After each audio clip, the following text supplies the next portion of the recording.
Good morning, everyone. Hope you had a good night last night. Yesterday, I read chapter 1 of the Unteachables by Gordon Korman, and today I'm going to go ahead and read chapter 2. It's called Mr. Kermit. The first day of school. I remember the excitement, new students to teach, new minds to fill with knowledge, and new futures to shape. The key word is remember. That was 30 years ago. I was so young, not much older than the kids, really. Being a teacher was more than a job. It was a calling, a mission. True, mission. Impossible, but I didn't know that back then. I wanted to be Teacher of the Year. I actually achieved that goal, and that was when the trouble started. Anyway, I don't get excited by the first day anymore. The things that still get my 55-year-old motor running are the smaller pleasures, the last tick of the clock before the 3:30 bell sounds. Waking up in the morning and realizing it's Saturday. The glorious voice of the weather forecaster. Due to the snowstorm, all schools are closed down. And the most beautiful word of all, retirement. The first day of school means it's only 10 months away. My younger self never could have imagined I'd turn into the kind of teacher who'd be crunching numbers, manipulating formulas, and counting the nanoseconds until I can kiss the classroom and everybody in it goodbye. Yet here I am. I sip from my super large coffee mug. The other teachers call it the toilet bowl when they think I'm not listening. They gripe that I owe extra money to the faculty coffee fund because I drink more than my fair share. Tough. The students are bad enough, but the dunderheads who teach them are even worse. Colleagues, they don't know the meaning of the word. A fat lot of support they ever offered me when it was all going wrong. Mr. Kermit? Dr. Thaddeus is standing over me in the faculty room, his $3,000 suit tailored just so. Superintendent, major dictator, a legend in his own mind. Christina Vargas, the principal, is with him. Nice to see you, Zachary. How was your summer? Hot, I tell her, but she keeps on smiling. She's one of the good ones, which puts me on guard. Thaddeus uses her to do the dirty work. Something's coming. I can smell it. There's been a change in the schedule, the superintendent announces. Christina will fill you in on all the details. As you know, Mary Angeletto has left the district, the principal says, so we're moving you to her spot with the self-contained special 8th grade class. I stared at her. You mean the Unteachables? Dr. Thaddeus bristles. We don't use that term. Every teacher in this building knows what they are, I fire back. They're the kids you've given up on. They had their chance in 6th and 7th grade, and now you're just warehousing them until they can be the high school's problem. They're a challenging group, Christina concedes, which is why we've chosen a teacher with a great deal of experience. Of course, the superintendent goes on pleasantly, if you don't feel you're up to the job, light dawns. So that's what this is really about. Thaddeus figured out that I qualify for early retirement after this year. He doesn't want the school district on the hook supporting me forever. The Kermit men live till 95, minimum. My grandfather, at 106, is still president of the Shuffleboard Club at Shady Pines. That's why they're giving me the Unteachables. They aren't interested in my experience. They want my resignation. I look the superintendent right in his snake eyes. You're just trying to make me quit before I qualify for early retirement. His response is all innocent. You're up for retirement already? I still think of you as so young. It still seems quite recent, that horrible Terra Nova incident, the media attention, the publicity, the scandal. Well, there it is. Jake Terra Nova.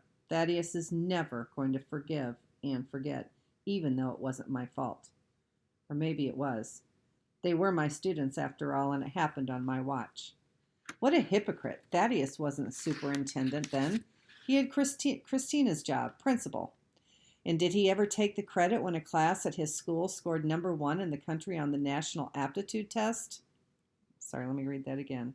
And did he ever take the credit when a class at his school scored number 1 in the country on the national aptitude test? He squeezed every ounce of glory out of that. Interviews, profiles in magazines. When there was traffic in the driveway, you could bet it was because of a TV station mobile unit on its way to interview the high exalted lord of all principals. Until the truth came out. A kid named Jake Terra Nova had gotten hold of the test and charged his classmates $10 a copy for it. That's why they aced it. They were cheating.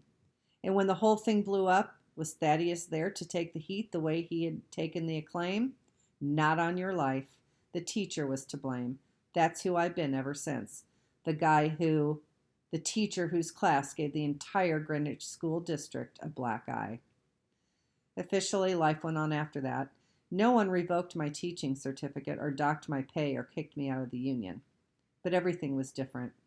When I stepped into the faculty room, people stopped talking. Colleagues wouldn't look me in the eye. Administration kept changing my department. One year it was English, and then math, French, social studies, even phys ed. Me with my 2 left feet. I went into a blue funk. Okay, that wasn't the school's fault, but it began to affect my personal life. My engagement to Fiona Bertelsmann fell apart. That was on me. I was lost in my own misery. Worst of all, the one thing that was most important to me, teaching, became a bad joke.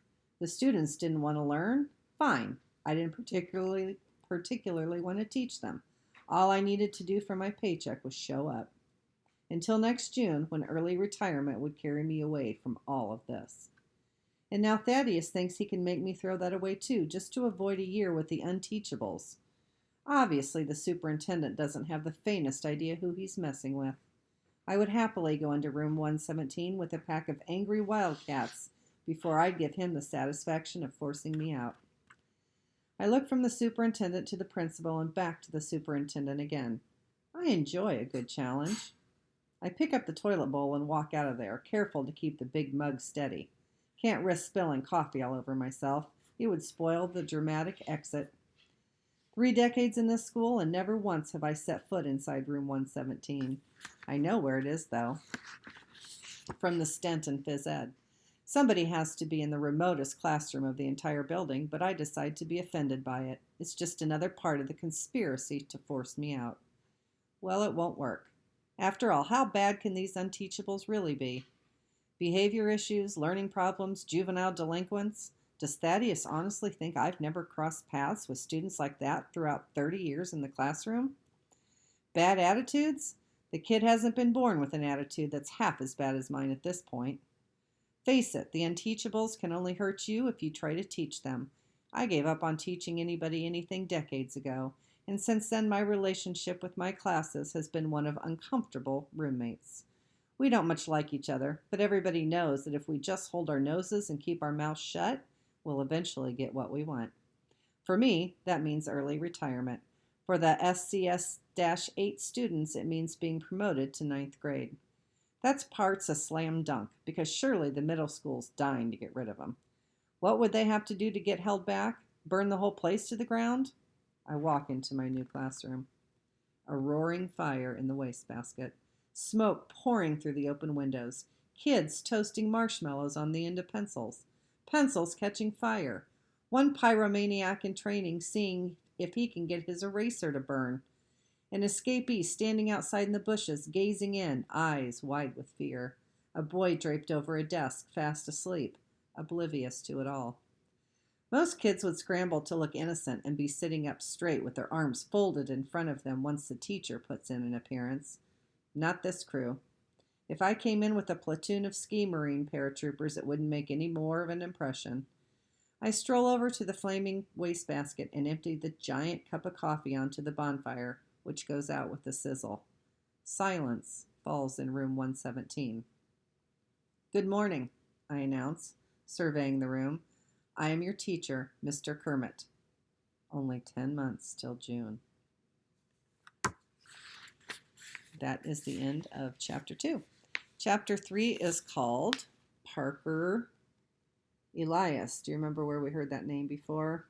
Remember, he was the boy at the beginning who drove the truck into school and almost ran over Kiana.